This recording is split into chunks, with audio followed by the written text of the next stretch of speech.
It does touch everybody's hearts.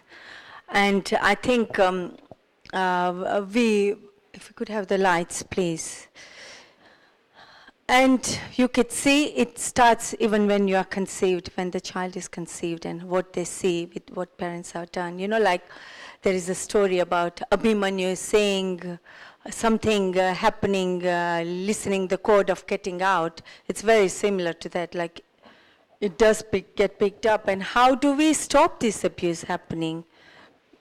Now we know that family abuse is one of the biggest causes of family crisis in UK.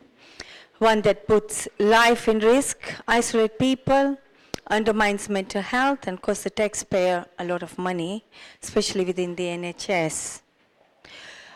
Do we want to have a Q&A? Because I think there's quite a lot of questions, and I think we'll change the format of the thing. Any questions on the film? I know, it's left everybody to think. Belinda? Okay.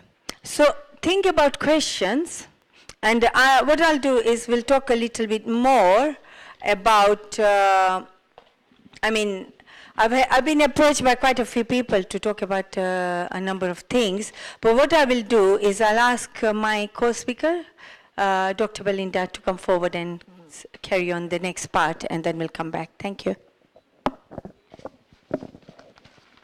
Please welcome.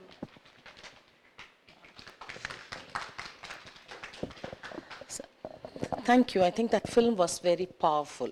After that film, I think we shouldn't be talking much. We should be discussing. But this forum is mainly to help us with some of our own journeys, some of our own stories. I want to share some of the things I have encountered in my life as a person working on social development for over 3 decades. Just make us to think a little harder on this issue, on how do we change the mindset. Because the question for this session is, it is not her fault. And to begin with, you asked a question, you know, sometimes people abuse a given law. So how do we check no innocent person is victimized? You know, when you look at any law, people abuse.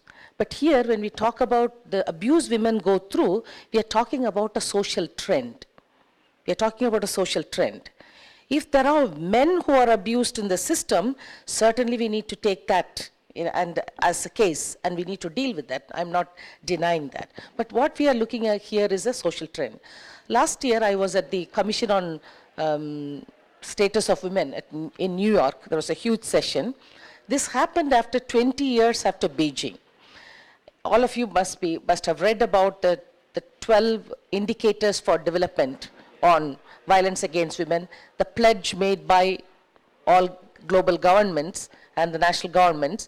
And what we realized, if you read Ban Ki-moon's statement at the opening session, he said, no country on earth can claim that they have done well on changing the mindset, or they have not we have not done enough on all the 12 indicators. Basically, they are health, education, economic empowerment, violence against women, and so on and so forth. No single country can claim that they have done enough in all these 20 years. So it is a global phenomenon that we need to understand. The second thing this film show tells us is, it's about mindset. It's about our socialization process. The same messages boys and girls hear from the parents. It's not different messages. The same message. The boys hear, women are inferior to you. And we tell the same message to our girls in the family. Men are superior to you and you are inferior to them. And this story comes back again and again and again. See, I finished my MSW, this story is about 25, 30 years ago. When I finished my MSW, I wanted to go for my MPhil in National Institute of Mental Health and Neurosciences, Bangalore. And I finally went there. I went to because there was those years, I learned if you have a block placement, you go to NIMHANS and, as a student, volunteer or whatever, spend 15 days there, you will get a 5 marks bonus in your selection process. My boys in the class, somehow they knew about it. So I decided to go to Bangalore. I had never been to Bangalore in my life at that, I was 19 or 20 at that time. So when I went there, I went to my professor, and you're supposed to get an introduction from your professor. I went to my professor, who's teaching social work day in and day out. He's almost in his, towards his retirement. And he told me, why are you taking away an opportunity for a boy? There are 4 boys from our class are applying, and if you, I'm one of the toppers in my class, you know, and he said, if you apply, and you're going to get married and settle down, why are you taking away this opportunity? I was quite shocked, and he did not give me the letter. He said he was kind of talking me out of the thing. I did go without his letter. I went, I took a night bus, went, I've never been to there. I did all kinds of things to contact somebody who knows Bangalore a bit to stay there for a day. And I went and stood before the professor, and he asked me, where is your introduction letter? I said, I don't have one, sir, I said. And he didn't have the heart, and he's a very shy professor. He didn't look me in the eyes for some reason. And he said, you know, he couldn't send me away. So I stayed there, and I stood first in the All India exam, and I got selected. That's a different story. What I'm saying is, because of the mindset, every part of your life, women had to undergo, because this is played out again and again and again and again. I was at the Confederation of Indian Industries meeting, maybe last year. The title was Bridging the Gap, Looking at Gender Gaps. And somebody from the audience asked me, see, we open our doors. Corporations do not discriminate. We open our doors to everyone, the excluded communities, men and women alike, but we don't get women. I said, education has not liberated us. Socialization is much more powerful than all the educations we have through the institution. And I said, if the education is a liberator, because you're all coming from very wealthy families, you have gone to the best of institution, you have international education, how come corporations do not have 50% of women on their board from your own lot? I'm sure your family has educated women, but why corporations do not have 50%? So the bias runs over and over and over and again. So coming back to the question, it is not her fault, I would say. How do we, unlearn the socialization process? It starts with each one of us. It starts with each of the family, and what is the message we give to our children. And it's not what you say, it's what you do. It's just not what you say. It's what you do behaviorally, what I do behaviorally. That's what goes to our children. So therefore, my point is, we need to keep this in mind, that we are co-creators of a climate where women get abused. That story again in that film, the girl is, because there are certain practices you do not question. So I want to give couple of practical suggestions. One is, do we have courage in our own family, within the 4 walls of our families, to name a behavior, be it our husband, father-in-law, our own fathers, brothers, because somewhere a sanction is given, your wife is beatable. Somewhere a sanction is given, your daughter is abusable. Somewhere a permission is granted, and when you go in a public transport, you can touch when even a stranger woman, you have permission. Who gave us permission? So we need to first of all think it is, very often, even when Nirubhaya's case happened, we were all part of that anger.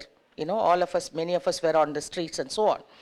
I was part of some of the teams which were thinking and reflecting. I strongly felt, okay, this anger, and the only channel we could direct towards is the government. But I would sincerely ask, the government is not outside of us. It is the same society. The people who are, are in the system of the government of our own brothers, fathers, sisters, brother-in-laws. They are not outside of the system. So therefore, I think we need to own up and say, it starts with him, and I have the power to change it in my own. So my first suggestion is it possible for us to, at home, name a behavior, shame a behavior in our own nice way, when we find one in our own home? Can we do it? How many cultural, religious practices at home which are very anti-women? And how do we encourage that? That is one thought I want to leave with you. And the second is, I already mentioned about the message we give. The message children receive. I want to narrate a story. You know, because I'm in social development, all the time I travel, and most of the time I travel outside of the so-called decent hour, you know. We've been so much branded about we work in indecent hours or whatever, as though there are behaviors, you know, okayed behavior for a decent hours and certain behaviors are for indecent hours. I don't understand. I was growing up because all the women groups will meet in the evening. The villages I was working in, you could only meet the communities in the evening, so I used to have long hours of work. My daughter at that time, who was 7 years old, one day I was coming home and she was very angry sitting in the hall, in the dining room, you know, and stay put kind of. So I asked her, what's the problem? She said, you know, Daddy punished me. I said, what was the punishment? She said, you know, I cannot play because I didn't do my homework. I was out on the street. And she said, next 1 week I cannot go out and play. And she said, how can he say this to a girl? How can a girl not go out and play? Because in a sense, her message was, because all the time she saw me as a role model, and in her mind, she thought, it's okay, girls, most of the time they'll be outside the home, you know, and how can that be, that could be a very severe punishment. So in a little way, if you see every little bit even when women, young girls grow up and they, you know, go to their own in-laws family, you know, in Indian, South Asian culture, it's going away, you know, and they do not get up and stand up and speak because she's always been told never to say. You have to protect the honor of your family, so you cannot name and shame that thing.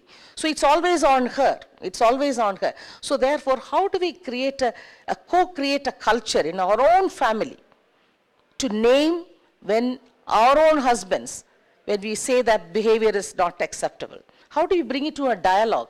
Not naming and shaming in a negative sense. How do you bring and have a discussion in our dining table about, you know, what so-and-so said was not correct. What the brother is saying about, you know, generalizing about women or girls is not correct. I stop here for a minute. I think it'll be a good idea to have a dialogue and a conversation. Thank you. Thank you very much, Belinda, and I think that's very informative. We have got a first question. I'm really pleased to have, really honored to have our dear friend, Mr. Bharat Lal. He's the Additional Secretary for Karnataka. Chief Additional Secretary. Thank you. Thank you. Okay. It's very interesting and very serious subject which is being discussed here.